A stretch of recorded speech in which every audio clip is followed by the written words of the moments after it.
তাদেরকে যারা অশান্তি সৃষ্টি করে, আমি ইনশাল্লাহ 12ই ফেব্রুয়ারি নির্বাচনের পরে এই চরে কোনো ধরনের দুর্নীতিবাজ, চাঁদাবাজ, ওই ব্লক লিডার যা কিছু আছে এগুলো নিয়ে আমি অনেক কথা বলবো।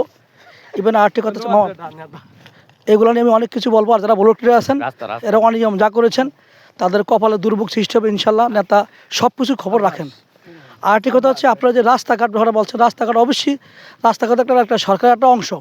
আর যেহেতু মেজর হাফিজ সাহেব এখান থেকে 6বার নির্বাচিত হয়েছেন, এই চরের মানুষকে তিনি বিনামূল্যে বন্দোবস্ত দিয়েছেন।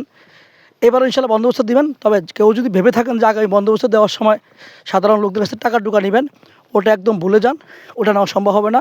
কারণ 2001 সালে তারা ফ্রি জমিন দিয়েছেন। যদি কেউ দুর্নীতি করে থাকেন, তারা যদি এখন আবার স্বপ্ন দেখেন, ওই স্বপ্ন আরও তৈরি হবে না। কারণ ফিরোজ সিকদার আছে একজন সাধারণ কর্মী বিএনপির, মেজর হাফিজের একজন সৈনিক এবং শহীদ প্রেসিডেন্ট জিয়া রহমানের আদর্শের রাজনীতিবিদ। আমি নিজে বিশ্বাস করে বলতে পারি এবং সবাইকে জানাইতে পারি, এই চরের মানুষের জন্য যা কিছু প্রয়োজন আমি ফিরোজ সিকদার আমার জান প্রাণ দিয়ে হলো ইনশাআল্লাহ মানুষকে শান্তি দেওয়ার জন্য যা কিছু প্রয়োজন আমি তা কিছু করব। বিদায় নেওয়ার আগে একটি বার্তা দিয়ে যাচ্ছি। চর জয়ীদের অন্তর্ভুক্ত যত চর আছে যারা দুর্নীতি করার চেষ্টা করছেন এবং গত 18 মাসে যদি কোনো অনিয়ম করে থাকেন, আপনারা গিয়ে মানুষের কাছে ক্ষমা চান। তা না হলে 12ই ফেব্রুয়ারি পরে আপনাদের অবস্থা হবে ভয়াবহ এবং চরে তো থাকতে পারবেনই না। আপনারা যারা দুর্নীতি করেছেন তাদের অবস্থা কী হবে সেটা মেজর হাফিজ সাহেব নিজেই শিক্ষা দেবেন। গত 17 বছর আওয়ামী লীগ কী করেছে সেটা আমার দেখার বিষয় না।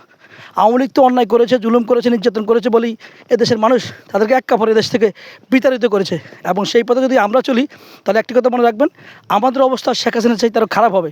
সেহেতু সকলে মিলেমিশে ঐক্যবদ্ধভাবে এই চরের মানুষকে সুখে রাখার জন্য যা কিছু প্রয়োজন তাই আমাদের করতে হবে।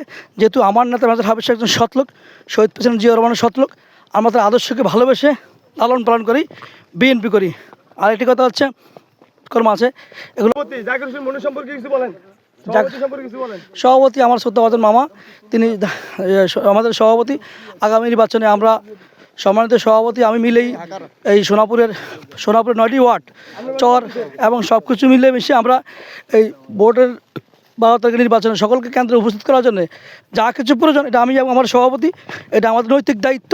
যেহেতু আমরা দায়িত্বে রয়েছি, নেতা আমাদেরকে দায়িত্ব দিয়েছে, এটা সম্পূর্ণ দায়িত্ব আমাদের এবং আমার সভাপতিকে নিতে হবে। এই জন্যই আমরা ঐক্যবদ্ধভাবে সাধারণ মানুষের কাছে যাচ্ছি এবং সবসময় যোগাযোগ রাখার চেষ্টা করছি। আমার নেতা মেজর হাফিজকে দানের শেষ প্রতীকে ভোট দিয়ে বিপুল লক্ষ ভোটের ব্যবধানে তাকে ইনশাল্লাহ 12 ফেব্রুয়ারিতে প্রমাণ করে দিব সারা বাংলাদেশের মানুষ যে ভোলা 3 আসনের মানুষ দানের শেষ প্রতীককে এবং শহীদ প্রেসিডেন্ট জিয়া রহমানের আদর্শের রাজনীতিবিদ মেজর হাফিজকে অতটুকু ভালোবাসে। হাসান মাকসুদুর রহমান সব সম্পর্কে কিছু বলেন। হাসান মাকসুদুর রহমান আমার শ্রদ্ধাভাজন বড় ভাই, তিনি আছেন আমাদের সাথে, তিনি অত্যন্ত ভালোভাবে কাজ করছেন। ধন্যবাদ মেজর হাসান মাকসুদুর রহমান ভাইকে আমাদের সাথে সহযোগিতা করার জন্য।